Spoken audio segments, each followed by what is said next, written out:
Hey everyone, hope you're well. It's Gav here in his warehouse, and if you're wondering what's behind me, yes, I do have women's shoes there. No, it's not a personal collection. It is.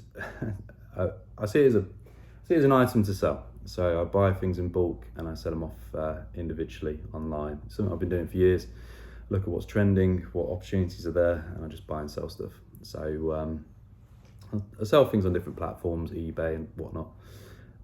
So it's all good. But in this video today, I'm just going to highlight my concerns about food supplies. This carries on from a previous video I did a while back here on my YouTube channel, talking about my concerns for 2023 and 2024 in terms of food supply. I was writing a few theories for the last few years. Late 2019, I watched what was happening with China. I didn't sign a 5-10 year deal with my shop at the time. I had a short-term let. I recognised that things were going to get much worse. As soon as we had noticed that Italy had gone into lockdowns, I recognised that we would go into one as well. So I started isolating my family, especially my father, before isolation became a thing.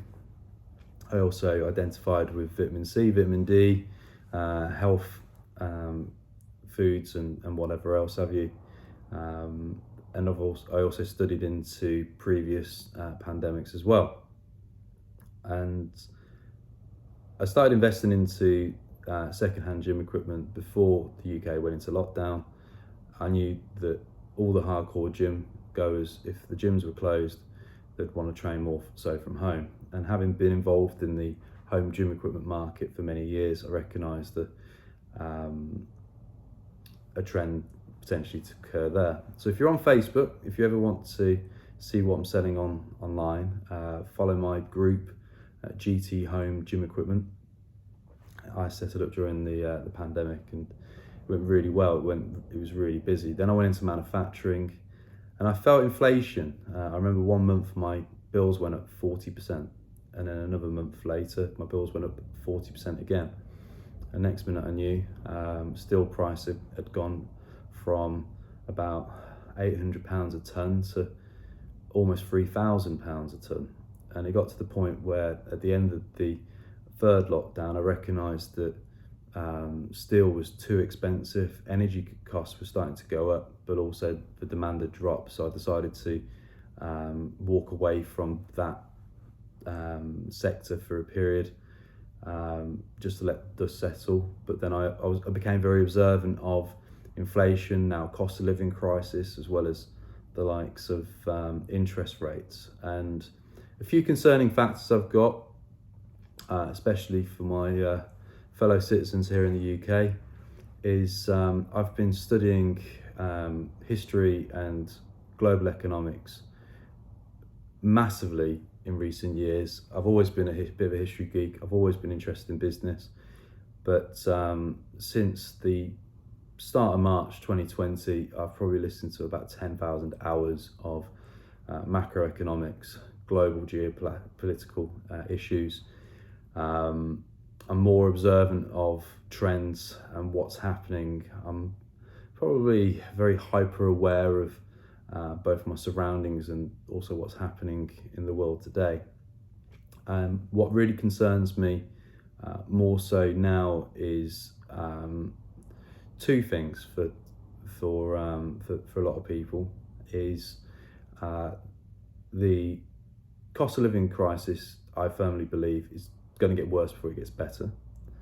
It's going to break more people. And secondly, I firmly believe there's going to be an increased food shortage, thus food's going to go up in price even more so. So when we look at the global picture from a basic statistics standpoint, we've got a growing global population. I'll say that again. A growing global population, combined with an aging population.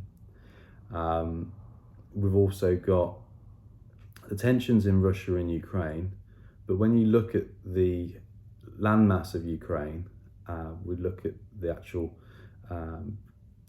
things that they provide and export. It's primarily grains, so food source. Then obviously Russia's had sanctions and Russia's less prepared to supply the West with foods, which it historically has done. Again, by cutting them off, that means that other food supplies are going to go through the roof. Also with energy now being cut off from the likes of Russia, with the tensions with the pipeline which was suddenly blew up recently, where the speculations that the US actually blew it up. There's obviously going to be impacts there in terms of logistics of food, but also energy to store the food. So when we look at all the costs around food, it's going to be no surprise to me that food's going to get more expensive and more scarce. So Ukraine, breadbasket of Europe, suddenly in war. Russia, sanctions, not going to be supplying the West with food.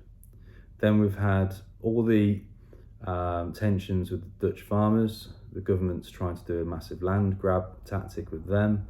Then there's been issues in Canada with the truckers as well. And there's all these different tensions around the world. Loads of major food plantations are going ablaze, or are being set alight.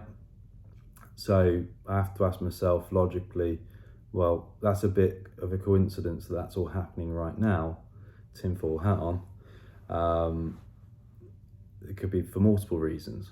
But I'm not going to go down that rabbit hole. I'm going to let you make that decision for yourself. So again, we've got huge landmass being destroyed. We've got countries not willing to supply the West. We've got fuel going up massively, and we've got a growing, aging population here in the world today. And certain countries are as desperate for food as we are in the UK. And in the last few months, we've seen there's egg shortages. I heard that from an egg farmer that when they changed the feed, the chicken stopped producing so many eggs, if any. So one has to ask, is it the feed? And when they changed the feed back to the original feed they were using, they started producing eggs again. So it was a bit of an eye opener, that. But also just today we've had tomato shortages here in the UK, and I'm seeing more and more people online saying that their supermarkets are running lower and lower on essential food types. Now you could argue that we've got low levels of people wanting to pick the fields here in the UK, and especially with Brexit, with the difficulties to get cheap labour and people who are willing to work on the land, typically from Europe and Eastern Europe. That could feed that issue. So yeah, I feel that there's going to be more food shortages as a result of war.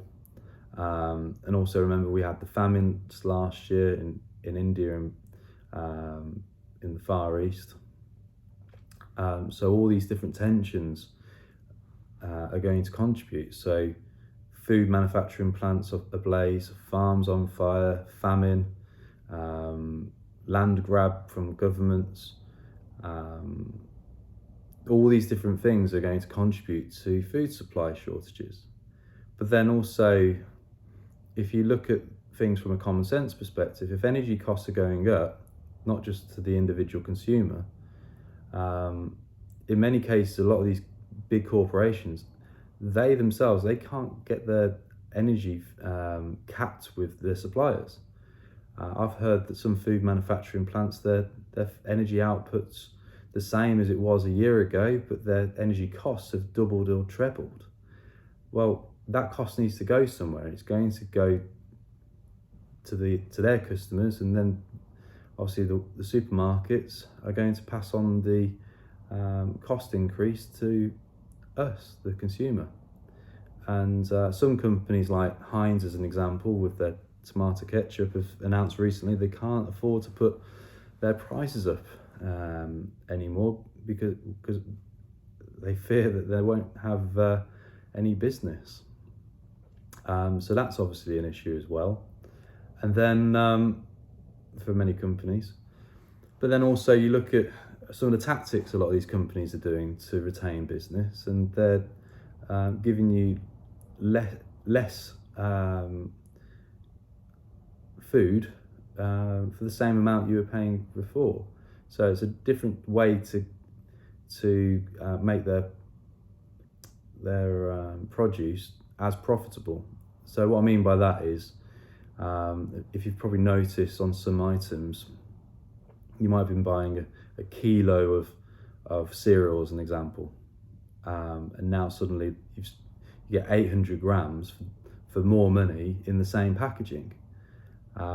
Same with chocolate and other items as well. So you're still getting the same packaging, you're just not getting as much bang for your buck. And these are going to be more and more issues that people are going to start thinking more of as the cost of living crisis goes up, job shortages and tensions occur, there's less free money, the government's not doing as much stimulus as they were when everyone was locked down.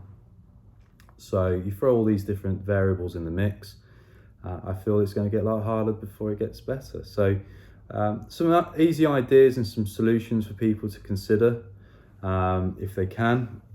One is change where you shop, look at greengrocers and markets. There's been a lot of snob factors around that for many years, but believe it or not, by the supermarkets with their vegetables tend to choose the prettier looking vegetables, whereas there's exactly the same nutritional value in veg which you can typically get from a market. They're just not as attractive on the eye. So you might buy a carrot which is a bit odd shaped, but it's still a carrot, but it's half the price or a third of the cost because it didn't look as pretty for the supermarkets. So choose the private independent greengrocers. You can also grow your own vegetables and fruits as well. If you've got a garden, I think a lot of people need to start considering that for the future. And just be a bit smarter where you buy. And I think for a lot of people here in the UK, it's snob value. Oh, I can't go to such supermarket. I must shop here instead. And it's fine if you can afford to. I speak to a lot of people, and they look at the last thing on their mind is looking at their food bill, because everything's relative. They earn so well that there's no need to consider looking at their food bill. But for some people, especially if they've got concerns about their job security, or they haven't had a pay increase and inflation's gone up so much so that they feel like they've taken a pay decrease, well, shopping around's a better solution. So there's an insight of my theories on food shortages. I do firmly believe that it's going to get worse before it gets better here in the UK, and especially in Western culture. Why? Because indirectly we're in a world war, but they're not talking about it. They've been holding back talks about being in a recession. I firmly believe, because all the money printing and waste that we've had in recent years, we are going to go into a major recession here in the UK and in Western culture. Cost of living is going to get worse, and I firmly believe that inflation will increase, especially if everyone gets pay rises in the public sector, because if people feel they've got a bit more disposable income, everyone will go out spending on services and products, and therefore that will have a negative effect on interest rates. This year especially is going to be tough on a lot of people, because I've saw that over 1 million houses need to be remortgaged this year. So everyone's had easy times for the last 10 years on low interest rates, low inflation pressure, and now everything's going through the roof. It's going to be a great awakening for a lot of people. And then on a final note, if you're underneath the age of 30, you really need to study what happened in the 2008 crash, because I bet, especially here in the UK, you were probably about 18 years of age, at college or at university, and you had no idea of what was really happening in the on the macro or global economic viewpoint. There was so much chaos in the 2008 crash, but ever since then there's been cheap interest rates, there's been low levels of inflation. And I remember so many people going to the wall back in 2008. It was a very humbling time for myself. I lost half my client base within a month. A lot of my clients could afford my services, but they had to rescue their businesses or lay off a lot of people. I feel it in my bones that things are going to get much worse before they get better. And like I say, with cost of living crisis, the possibility of increasing inflationary pressure, combine that with interest rates. If you look at the likes of the war, that's only going to escalate as well, because there's too much ego and too much invested in. And one of the biggest businesses on the planet is unfortunately weapons. So they need to dispose of their old weapons. So how are they going to do that? Send it all to Ukraine. That's not a tinfoil hat. It's what's happening. They're sending all their previous old weapons, and it gives an excuse to go and make more and new ones. So we've got all these tensions, all this confusion going on, all this noise. And my best advice is just focus on becoming a better version of yourself. Look at your own economy, identify with your costs, your overheads, and be a bit smarter, and try not to get burnt, and try and stay on top. And if you're interested in what I'm about, feel free to subscribe to my channel. I appreciate I'm always about fitness and health, but occasionally if there's a subject that I'm passionate about and I'm knowledgeable on, or I've read a lot into and I want to share, I will. Mostly on my YouTube here. I will be setting up a Rumble in the future. Like I said before, I do have a TikTok and Facebook and Instagram. I'm going to start doing more with those. I share a lot on Twitter as well. PT Gavin Townsend, you can follow me on there. I share things that they get my attention. So there we are. Thanks for watching. I'll see you in the next one. If you like what I'm about, hit the subscribe button and kindly hit the thumbs up as well. Have a great day. Stay on your grind.